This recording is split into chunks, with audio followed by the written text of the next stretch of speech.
Hi everyone, I'm Shelly from There's No Place Like Home at mom8.wordpress.com. Thank you for joining me for another Thursday night live stream. I really look forward to this time that I spend together with all of you. So today's topic is actually a topic that a lot of people ask me about, so I thought that I would address it tonight, and that is, how do we know if we're doing enough in our homeschool? And the reason that I decided to do this for a live stream and not just for a video is because I would love to get the input of other people for how they assess if they are doing enough in their homeschool. Now, for me, you might be expecting for me to tell you, well, just make sure that you do this, this, this, and this, and that's how you know that you're doing enough in your homeschool. But that's not really what you're going to get from me. I know that there are other bloggers out there who actually have guidelines for, well, if you do English and math and social studies, and then they'll give you a list each day. You can count that as a homeschool day, and then you know that you're doing enough if you at least get this done. But I'm coming at this from a completely different perspective. Hi, Melissa. So I'm coming at this from a completely different perspective. I am coming from this as someone who has actually had time to deschool and to kind of just let go of the notion of what school has to look like. Hi, Tammy. I know, you know what? So many people struggle with this. And you know what? I think it's something that a lot of newer homeschoolers struggle with because they're still kind of in that school mode. They're not really sure of themselves when it comes to homeschooling. They're not really sure of, you know, the format that it takes, what constitutes a day, what constitutes being enough. And so it's a difficult concept for those who are new to it and haven't really been able to let go of the whole school aspect of it, which is what I really wanted to talk to you about today and get your input on. You're in the right place, Melissa. So anyway, here is what I am going to tell you about how to be sure that you are doing enough in your homeschool. You know, you have to remember that your kids are learning all the time. So when you are assessing if you are doing enough in your homeschool, there are some things that you want to look at that have nothing to do with actual school assignments. You know, they don't have to do with actual lists that you are checking off. But when you are looking at your kids, just think to yourself, are they engaged? Are they keeping busy? Do they have things that are going to stimulate them that they can do in their pastimes? Another thing that you can ask is, am I reading to my kids? Or if you don't like reading aloud to your kids, because not everybody does, and not all kids like to be read to, especially older kids, are they reading? And you know what? It could even be reading comic book. It could be reading manga. It could be just any sort of genre that they like. Are they reading? You could also think to yourself, am I doing or am I seeing progress in how they are understanding the world around them? Am I seeing, you know, it doesn't have to be like giant leaps and bounds, because you have to realize that kids do hit plateaus. And especially if you are just starting out with homeschooling, that is something that is so important for you to understand, is that your kids, they are, especially if they have been in school already, they're getting used to being at home right now. So I wouldn't expect to see them, you know, all of a sudden just taking off and excelling, you know, right away. Now it could happen, but chances are that your kids just really need the opportunity to just know what it's like to be at home. Hi, how are you? I'm so glad to see you again. So anyway, it's so neat to see some of you. You come back like week after week, and I love that. You have no idea. I love that so much. But anyway, so it's not so much about checking off boxes. It's about seeing where your child is going. Are they understanding to go about finding information? Are they curious? That is something. Are they curious? And if they are curious, are you showing them, or have you shown them how to go about finding the answers to the things that they want to do? Are you giving them lots of things to pass their time with? Are you taking them places with you? And I don't mean just on field trips, which field trips are awesome. I'm not saying don't do field trips, because who doesn't want to go to like a zoo or to go visit a cave or to go on a train ride? Those are all great things. But are you just taking them with you to live everyday life? Are you taking your kids with you to the bank, to the grocery store, to the car dealership, to the hospital to visit someone? All of these things, all of these aspects of living life are things that we don't particularly think about when it comes to education. But all of those actual life experiences that you are showing to your kids through living, through letting them live beside you, they are things that are going to stick to them, and they are things that are going to have an impact on them. So some other questions to ask yourself is, now depending on the age of your child, is, do my kids know how to boil an egg? Do they know how to cook a simple meal, such as scrambled eggs or something easy like that? Do they know how to run a washing machine? Do they know how to vacuum the floor? Again, this is all, it all just depends upon the different age groups. But yeah, these are things that you have to ask yourself, because, you know, you've got to look back. If you were in traditional school, look back on those years. I know that there's a lot of comparison between homeschooling and school, and really there is no comparison. It is apples and oranges. They are two completely different things.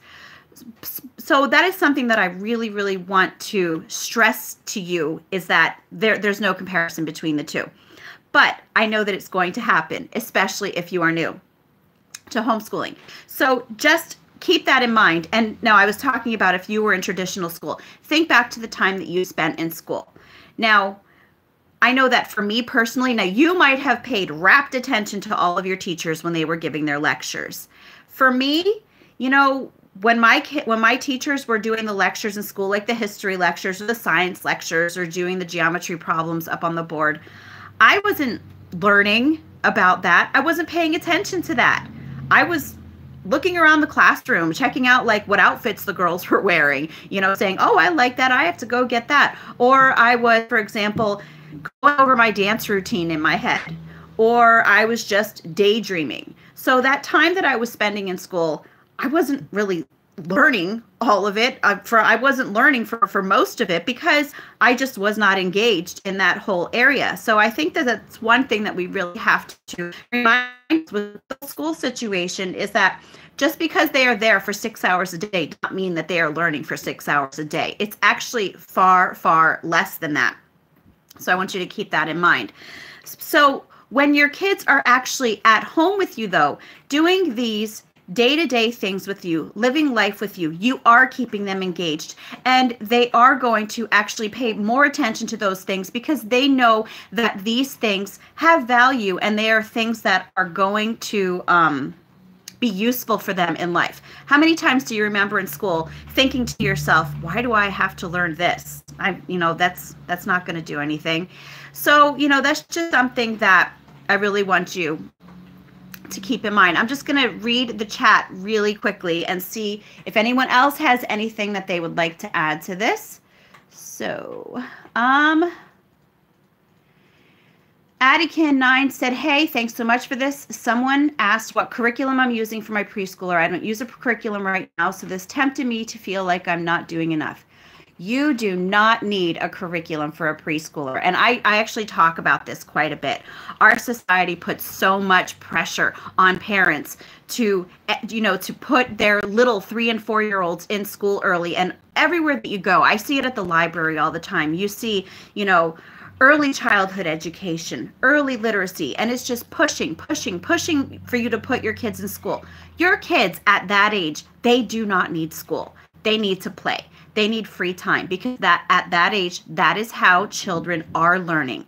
They are exploring the world on their own terms. So playing is learning to kids that age. So I really just want to not pressure you.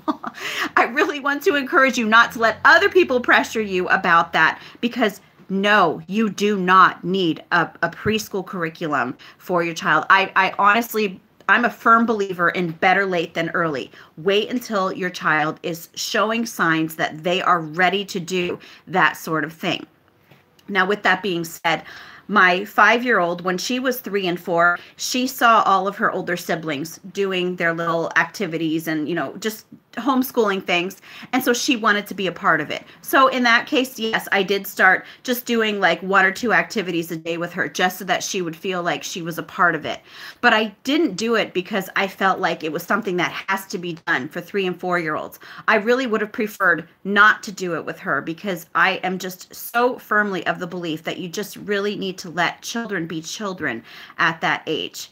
So yeah, don't let them pressure you or make you feel like you're not doing enough, because it is no. Studies have even shown that children that age do not need to be doing school. Don't even worry about that.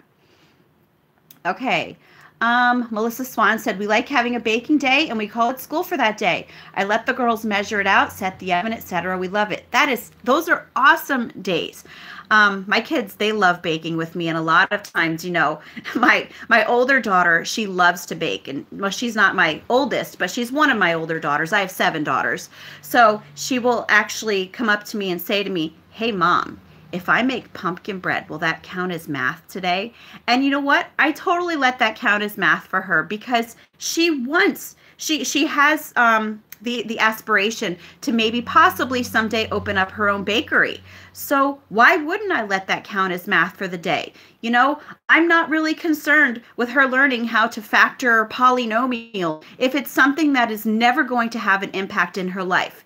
Now, on the other hand, if baking is something that she loves doing, then yes, of course, that's your math for the day. And I am totally okay with that. And yes, that is enough. Okay.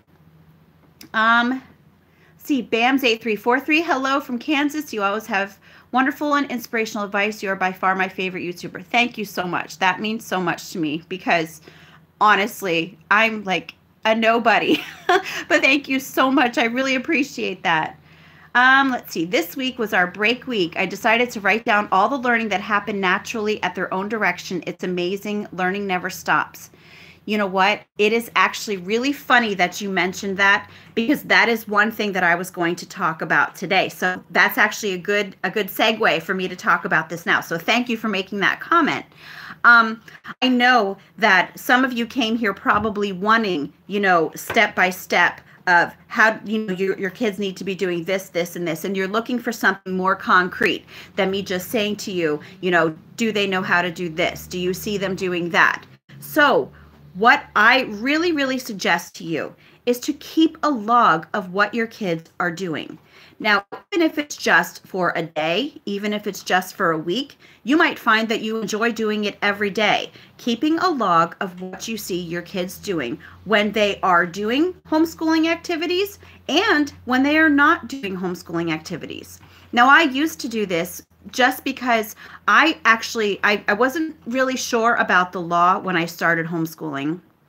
And nobody really explained it very well to me. So I thought that I had to keep a daily homeschool log for all of my kids. So every night for 2 hours, I would be writing down every single little thing that my kids did. And I would be, putting it in the proper category for language arts or math, social studies, science, and so on and so on. And while it was tiring to me, one of the things, I don't do that anymore, because honestly, I felt like that took longer than actually homeschooling my kids, because I have so many kids.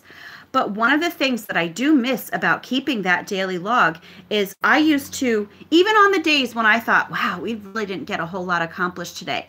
And then I would write everything down. I would look at it and I would just think, wow, we did so much today. Or even if I wasn't involved, even if it was just something that, my kids were involved with, I would just think, wow, we really did way more than I thought we did. And that is one way to really, really help you to understand how much your kids are learning throughout the day. Because it is so important that you learn to not just count those homeschool activities when you are writing down, say, your homeschool log, if you decide to do it or if you have to do it. Don't just write the activities that you're doing for your homeschool. Write down anything that your kids are doing. For example, my kids spent a better part of the day making paper dolls together and then playing with them together.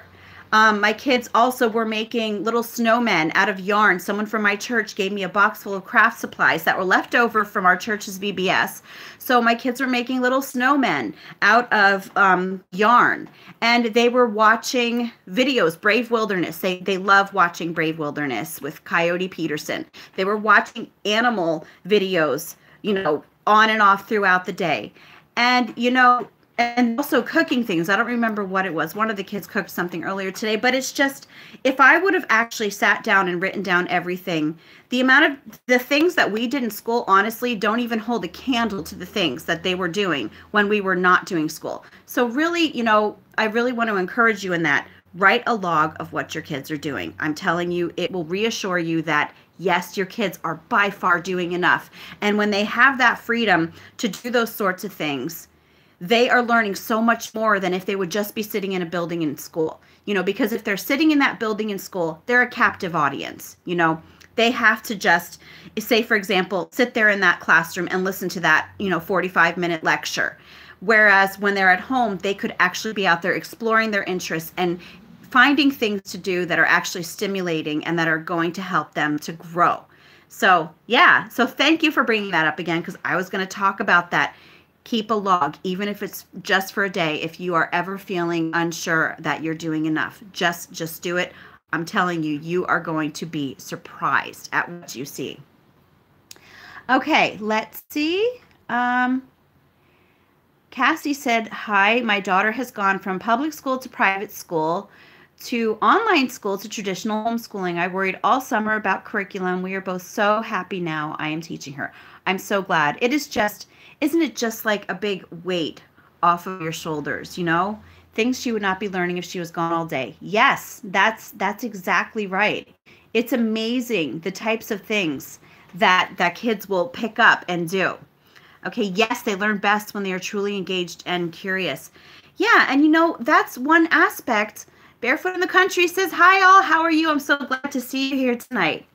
Yeah, and you know what? That's one aspect that I don't think that the schools take into account. A lot of times they'll have projects and they'll let kids pick their topics and everything. But, kids just can't drop what they're doing there and just start exploring and just following their interests the way that they can at home. And so that is just one of the things that really, really I love about homeschooling. And that is one of the reasons that I really do try to encourage people to think outside of that school box. Hi, Vicki. I understand that a lot of people's kids are more comfortable learning, say, with a textbook curriculum. And there are some children who learn really well with textbooks. But that is one thing is I do always encourage people to just think outside of that box. Don't think about blocking out your day like a school does. You don't have to do language arts from 9 to 9:45 and then math from 9:45 to 10:30 and then history from 10:30 to 11:15. You don't have to block out your day like that. You don't have to separate subjects because life isn't separated into subjects. So you don't need to do that either. And I think that once you let go of all of those structures that we see that we brought home with us from the school, from the traditional school setting, I think that once you learn to let go of that, you're just amazed at all the learning that goes around you without you even trying. And every live stream, I think that I talk about, highly set. Every live stream, I think that I mentioned John Holt and John Taylor Gatto. Every single one, but they're worth mentioning every single time. And actually, John Holt, I don't remember the exact quote that he said, but it was basically about how you need to stop trying to give your kids an education and let them take one for themselves. And that really hits the nail on the head, because when you're trying to force feed all these things on your kids all the time, especially if they have absolutely no interest in it, it's not going to stick. It's not going to take. They're not going to retain any of it. When kids are educated is when they are actually out there finding things to themselves. pulling things in from their surroundings to see what it is that they want to explore, what it is that they want to know about. That is a true education. Self-education, honestly, is a true education. And, I'm not saying, don't ever introduce things to your kids, or to do activities with your kids, or say, hey, let's learn about this. It's not about that at all.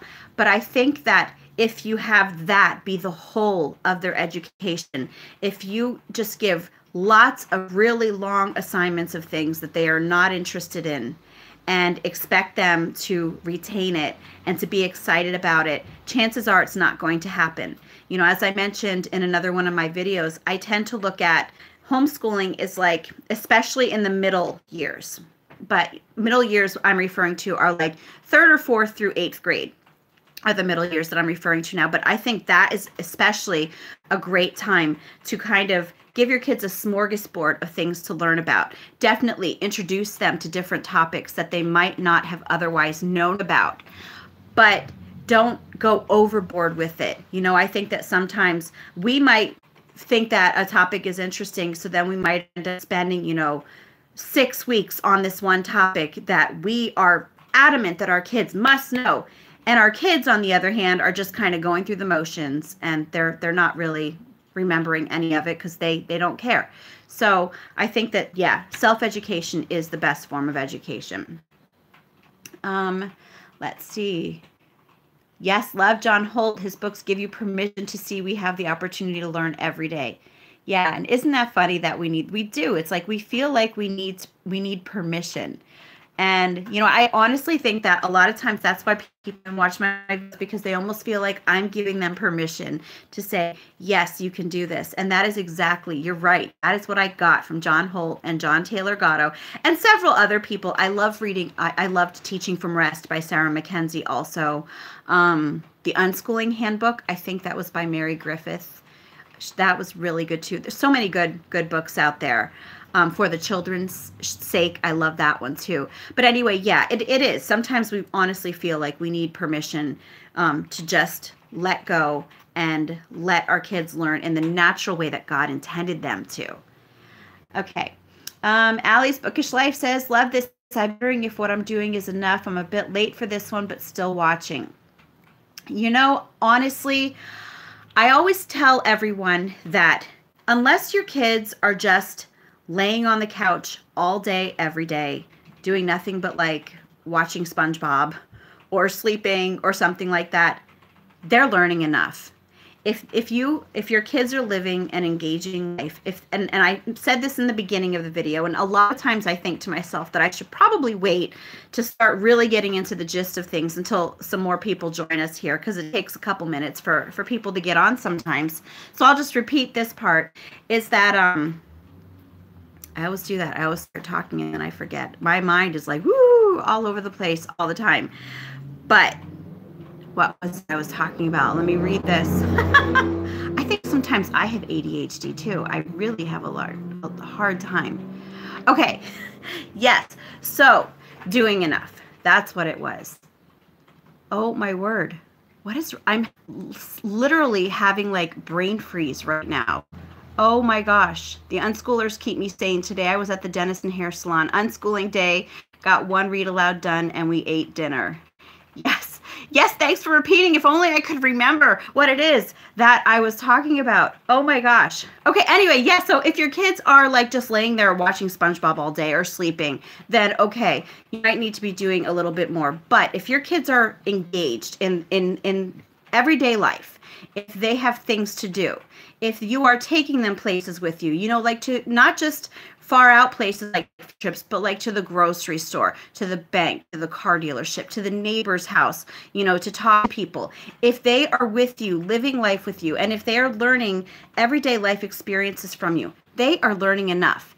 If your kids are, especially if you have shown your children how to go seek out information that they want to know. That is so important, because one of the things that happens in the school setting is that kids are constantly fed information.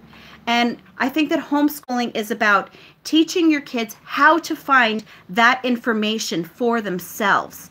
And that is absolutely crucial, because when your kids find the information for themselves, they can make their own judgments about what they find out. When they are being fed everything in school, kind of like it's like poured into them, it's almost like they can't make that judgment. They're being told exactly everything. They're being told how to think about it. They're being told what to think about it.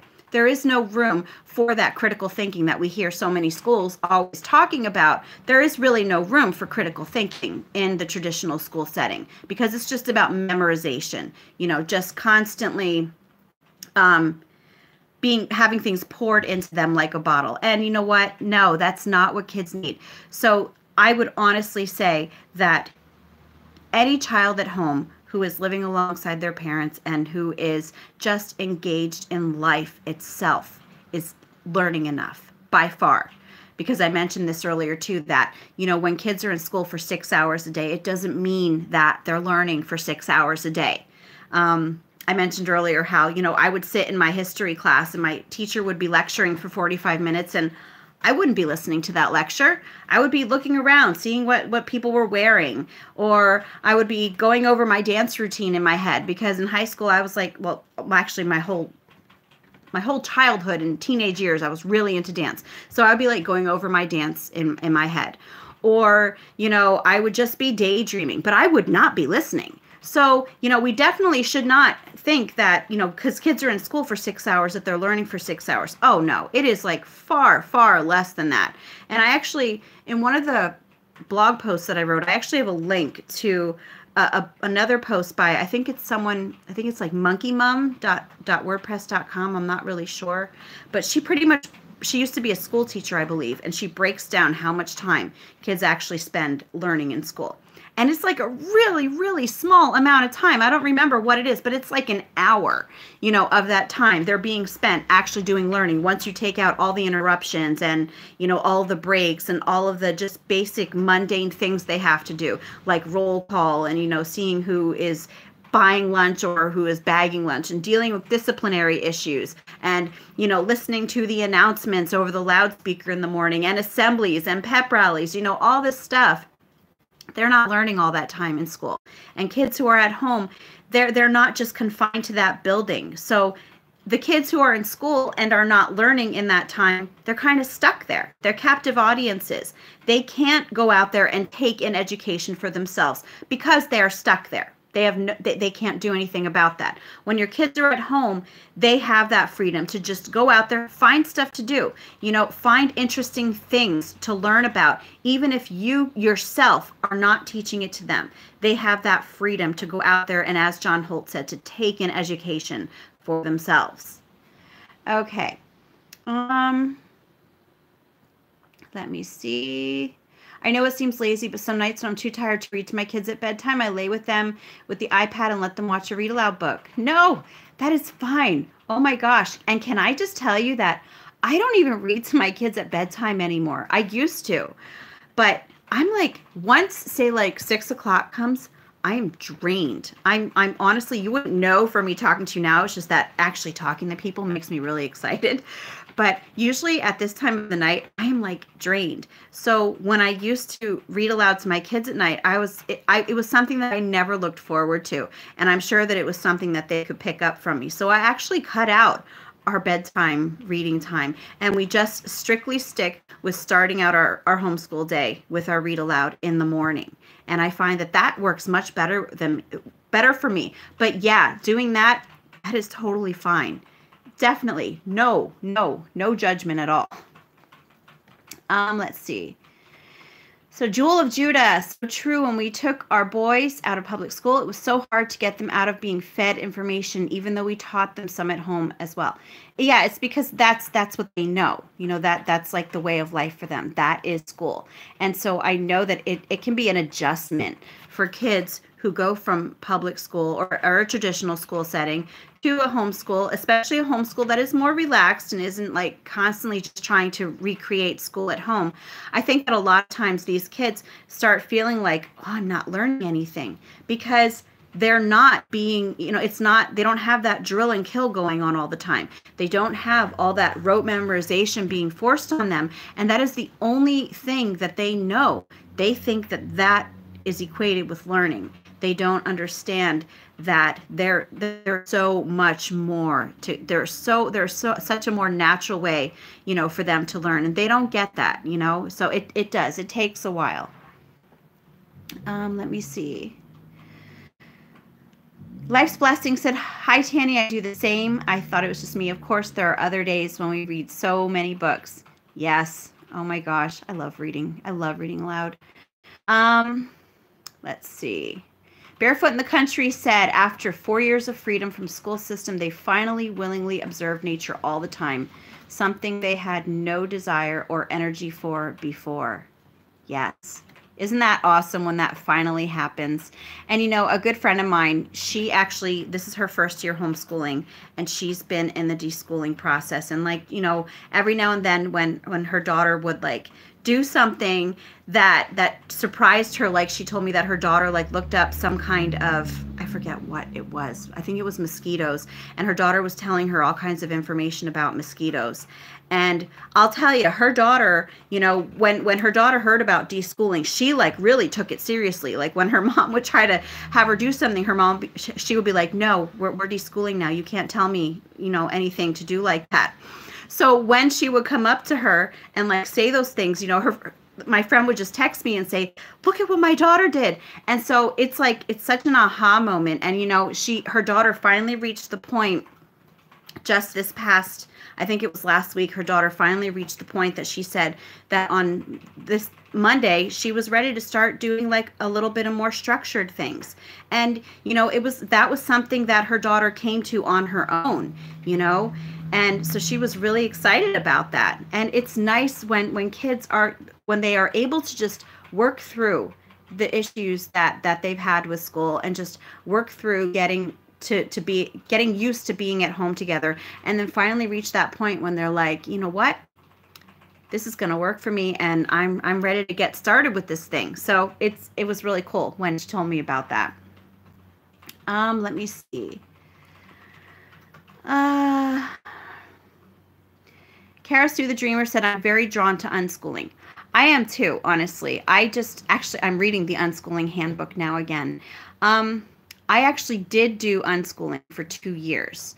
And when I started doing it, it just seemed, I would just read all these unschooling blogs, and it just seemed like a really idyllic way to live. It just seemed peaceful, and everyone would just be going about doing their daily thing, living in harmony. And I know that is how it is for a lot of people. But when you have a family as large as mine with kids who are as active as mine, I found out very quickly that unschooling was not for us. Does that mean that it's not for anybody else? Absolutely not. Because again, I completely trust in natural learning. I know how effective it is. And I know how much better kids learn when they are the ones who are out there actively pursuing that knowledge. The reason that I stopped, unschooling was because we didn't have the structure of a school day anymore. And that structure in a family our size, it holds us together. And I'm sure you could come up with some sort of a routine with unschooling, like doing this at this time, this at this time. But really, it's kind of hard when you want to let your kids go about doing their own thing. It's hard to come up with a routine. So that was something that I really struggled with.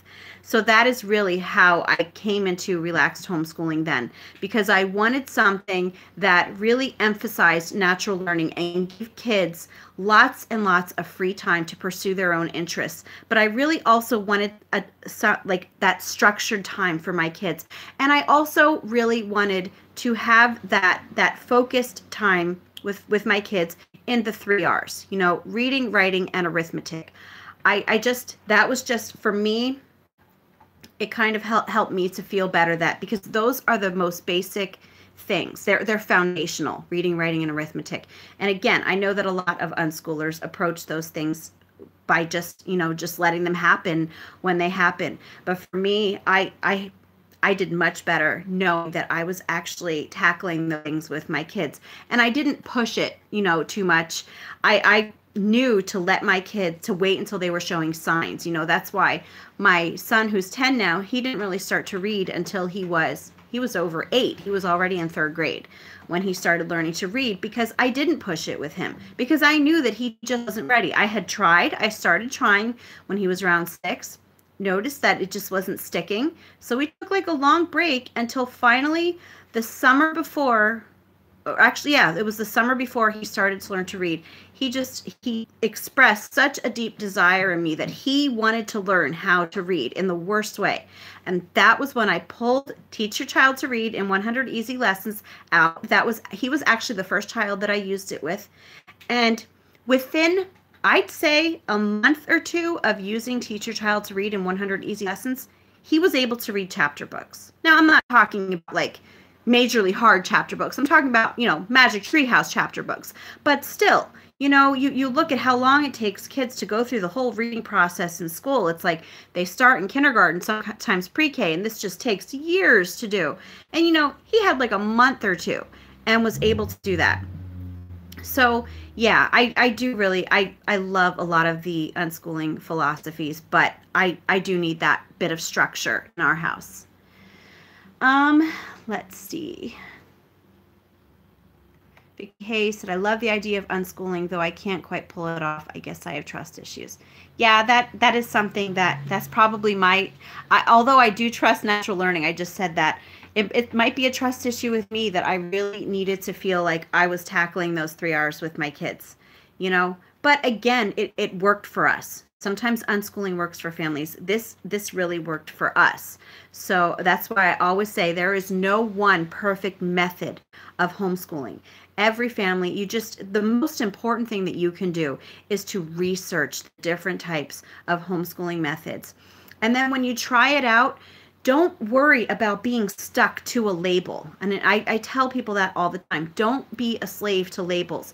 If you decide that you are going to embrace the unschooling method, don't feel guilty if all of a sudden you find yourself doing a little bit of more structured learning, or if you are really, really adamant about wanting to do Charlotte Mason learning with living books and everything, and one of your kids says, hey, you know what, I would rather do a textbook for this. Well, you know what?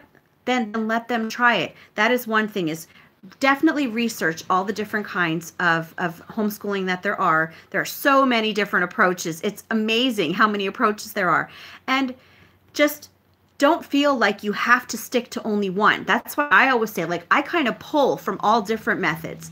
I've got some Charlotte Mason, I've got some unschooling, I've got some unit study stuff going on. So yeah, and that's what you do. You go through each individual approach, find what works for your family, and pull those methods out of each approach. You don't have to just completely do one and, be completely faithful to it and not do anything else. That, you don't need to do that. Just look at them for ideas, and that's what I did, and that's what you need to do too. Let's see. Karis through the Dreamers, I think it's important to give kids plenty of time to pursue, explore, learn about things they're passionate about. Yes, amen. I completely agree with you. Vicky Hayes said, we belonged to a homeschool group a few years ago, and there were several unschooling families in it. They had their own expo every year in Ohio, I think. And you know what? I think that might actually be one thing that might have helped me while we were unschooling, is that I have never met an unschooler in real life. I have met a couple who were relaxed homeschoolers like I am, but I never met an actual unschooler in real life. And in fact, the homeschool group that I was a part of, very nice families, very nice people. I loved talking to them, loved going there, but they were all very, very structured. Even for me, and I do have structure in my day, but I think that even for me, when they would look at the things that I said we were doing, they were probably like, oh my gosh, is she even doing anything with her kids? So I think that if I would have had somebody who was already living that lifestyle, who could give me encouragement, give me pointers, who knows, I might still be unschooling today. But again, I really do have to say that I relish the structure that we get from doing school together. So that's the one thing that really makes me think, Yeah, okay. I love unschooling, but I need to have that little bit of structure in our day, even if it's only an hour or two. Let's see. Life's Blessing said, Kara, Sue, and Jewel, we are a relaxed homeschool family, but we have had more unschooling days lately. They are so much less stressful and my kids are happier. Actually, that's what we're doing tomorrow. We're having an unschooling day tomorrow. My kids asked me what to have for school tomorrow because a lot of times I will write down what we're going to be doing on the whiteboard. And a lot of times if I write it down early enough, they'll have some of their work done before I even wake up in the morning. So they asked me tonight and tomorrow, and I said, we're having an unschooling day. I said, so don't expect the TV to be on or anything like that, because I know that when we have the TV on a Friday, because, you know, that's our tech time, they're probably going to want to stay glued to that TV if I do that. So I told them, we're not going to have the TV on. I want you guys to just go explore. And the reason that I'm feeling comfortable with this is because we got done with our homeschool today by lunchtime. I got done with everyone by lunchtime. And just watching the kids all day long, they were so engaged in so many different things. Like, I didn't even see them most of the day. They were all upstairs, happily making paper dolls. I mean, my daughter, my 14-year-old, she made a lot of them for her younger siblings. She made dozens. Like, how many do you think you made, Kaylin? At least 100? Over 100? Yeah. She easily made 100 paper dolls today, probably more than that. And you know, just seeing all the things that my kids were doing today, I'm really excited to see what they get done tomorrow. Hopefully, though, they don't ask me to make Play-Doh. They like to make homemade Play-Doh all the time, and they made it last week, and they got it stuck in the dining room carpet after my husband had just shampooed it. So yeah, we've got some of that dried in there yet. Does anybody have tips on getting dried out Play-Doh out of your carpet? Okay, let's see. Where am I? Okay, Allie's Bookish Life. This is our break week, and I've noticed he learned so much on his own. Love how it all works for him. Yes, our break week is coming up, not next week, but the following week. So I'm looking forward to that. Because, yeah, it's always exciting to see what's in store for that week, because the learning doesn't stop at all. It might be a break week from our structured activities, but the learning doesn't stop. So to me, those are still homeschool days. Let's see. Jewel of Judah said, I honestly don't know what style we have. I just lay down what they do each week and they have their passions. Yeah, you don't need to have a name for it. As long as you know what works for you, then that's what you do. You know, so you're probably very eclectic, you know, just pulling things in from different areas. And I think that's what, honestly, I think that if you would have to categorize most homeschoolers, I would say that most homeschoolers would probably be considered eclectic. They're kind of taking different what's the word I'm looking for? Different ways that different, oh my gosh, different tools, different techniques. See, I told you, my brain is like, it's fried today. Anyway, so they pull different techniques from different homeschool approaches. And that's what eclectic is. So I honestly think that that's what most people are, is eclectic. Tanny Driver said, my son followed an ant for 10 minutes the other day. The ant was carrying something and trying to make its way home, I guess. And it was interesting to watch my son watch this ant for that long. I know. Isn't that amazing? My daughter, the one that's sitting over there who made all the paper dolls, back when she was in kindergarten, she actually had a pet stink bug. And she remembers, she's laughing now. She's always like bugs, not me. She doesn't get that from me. But anyway, now it was at this time, she was in kindergarten. She was actually going to public school at this time, because that was when I was going through my 2-year burnout phase, where I gave up and sent the kids back to public school for 2 years. So she was actually in school at that time, and she found a pet stink bug, or she found a stink bug and made it her pet.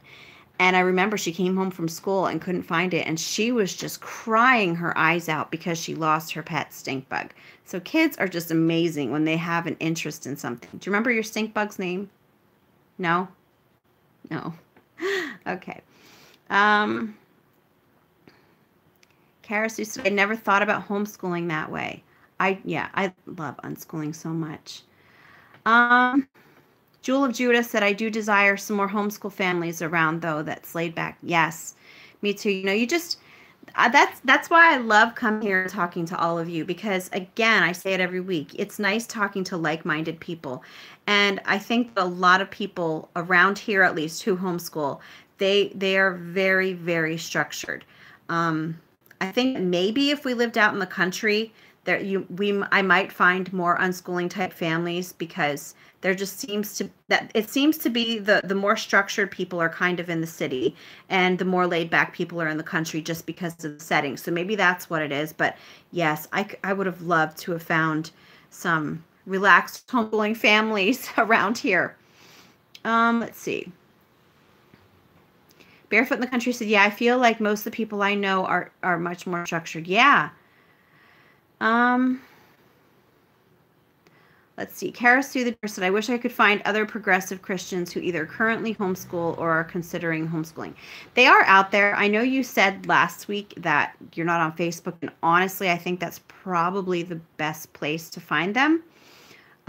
You could always just Google it, though. You know, I always say Google is your friend, which I don't always believe that, but don't get me started on Google.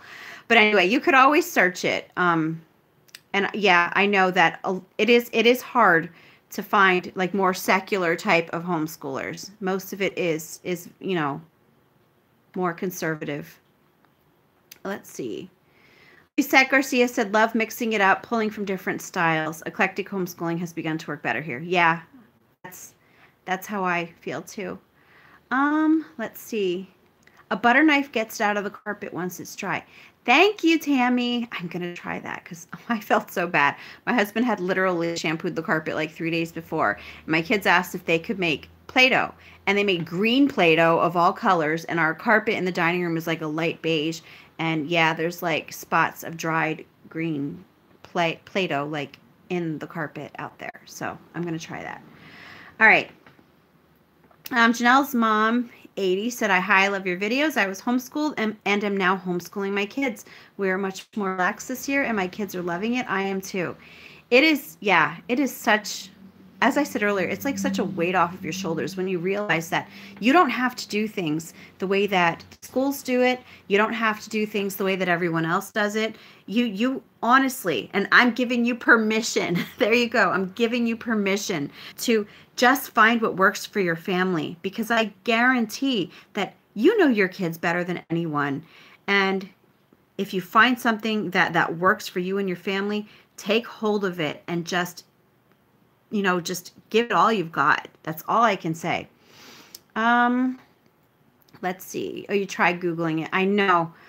That's tough. Peroxide gets stains out of the carpet. I didn't know that. See, I usually just go get carpet cleaner. But yeah, that didn't help me. Amy Beddox, I don't know if I said that right. I am more of a relaxed homeschooler. Would love to join your family for a day of learning at the river. I know I'm going to miss that. It's starting to get colder out now. I mean, it's not cold. It was still like in the 70s today, but pretty soon we're not going to be able to do that. So, but we have a replacement. The street that I grew up on is about 2 blocks away from where I live now.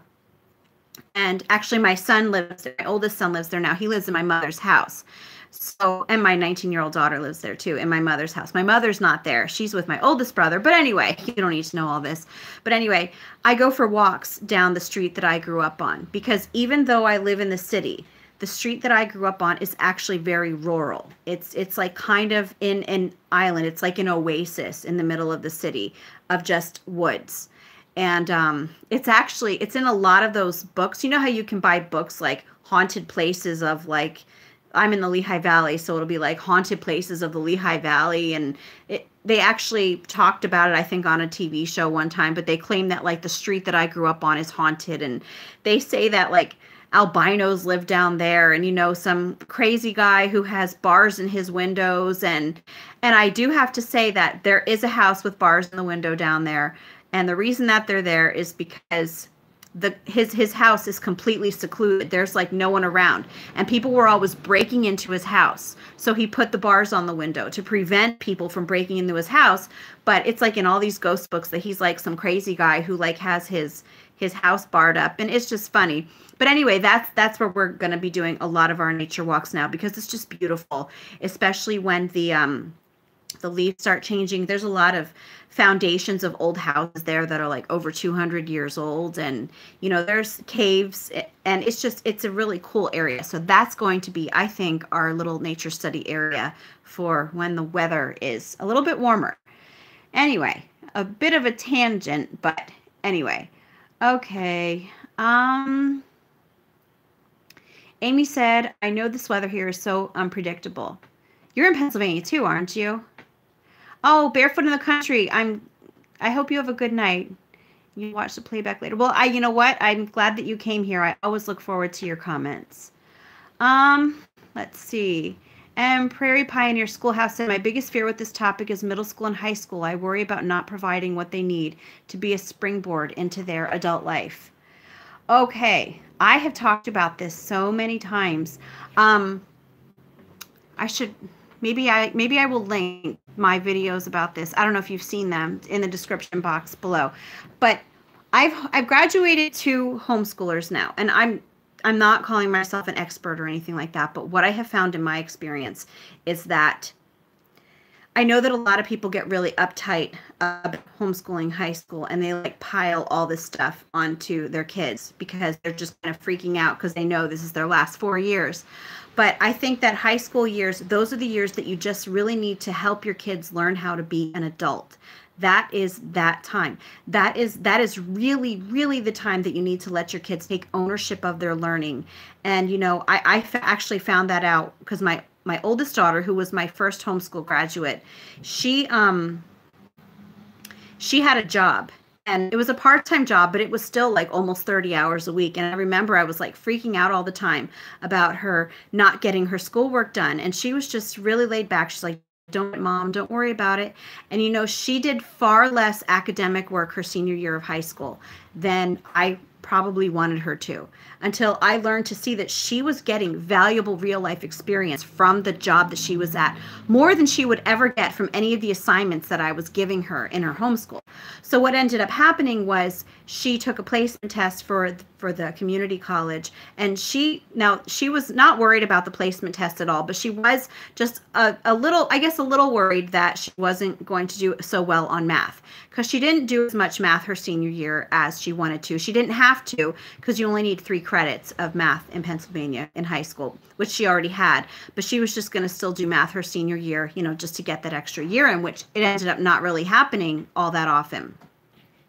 So for like a week before she took her placement test, she found some math website online, and she was just kind of going over what she knew and everything in math. Just like every night, she would go on it for like an hour or two. She took her placement test. She nailed it. She did better on her math portion of the placement test than her friends who were in school all year and were doing math like 5 days a week all the time. She did better than that. So I think that it is so, not that it was a competition, but I'm saying that I think that a lot of times we think that our kids are learning more if we pile all this extra stuff on them. And I think that honestly, when they get to that age, it is so important to just let them take ownership, because if they have goals, if they know what it is that they want to do, you can bet that they're going to set about finding a way to do it. Just like my daughter did with going on that math website. You know, it wasn't something that I told her to do. It was something that she knew she should do to get ready for that placement test. And it paid off. So anyway. Let's see. You grew up in my town? I didn't know that. Yeah, well then, I don't know if you're here anymore. Oh, Lehigh Valley. Yeah, the street that I grew up on is called Constitution Drive. And it's like, everyone's like, ooh, Constitution Drive. It's like, oh, is that haunted? People ask me that all the time. But anyway, okay. Rainbow 49, what geography book did you use in your recent vlog with your littles? It's called Maps. It's actually from the Beautiful Feet Books website.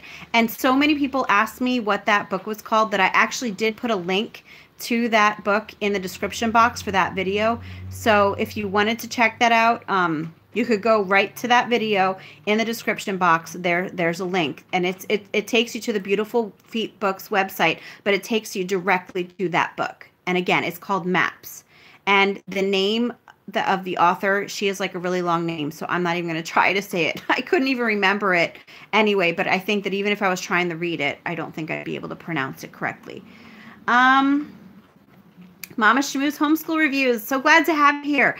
Great topic. Love hearing from other seasoned homeschool mamas on here. I'm so glad to have you here. Okay, let's see. Are your older children going to college now? My 25-year-old son, he has his associate's degree.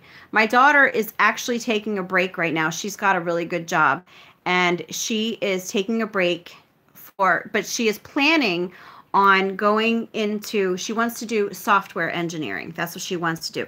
She actually wants to be a game designer, but she knows that software engineering is probably more practical for her to take. Now, my son who just graduated last year, my cat is like on my table scratching, is probably shaking the camera. My son who just graduated last year, he is not really interested in college. He's definitely more of an entrepreneur type. So that's the sort of thing that I am encouraging him to do right now. Let me see. Thank you. Mama Shmoo's homeschool review says, I like that. Let them take ownership. Very good advice. Thank you so much. And it's just something that I learned the hard way, because I was really stressed out that year that she wasn't doing enough. Middle school and high school kids teach themselves. Yes. 10529 Aaron. Yes. Amen. Yes, they do. They teach themselves. Prairie Pioneer Schoolhouse, but what if they're kind of not wanting to do anything? Does that happen with homeschoolers?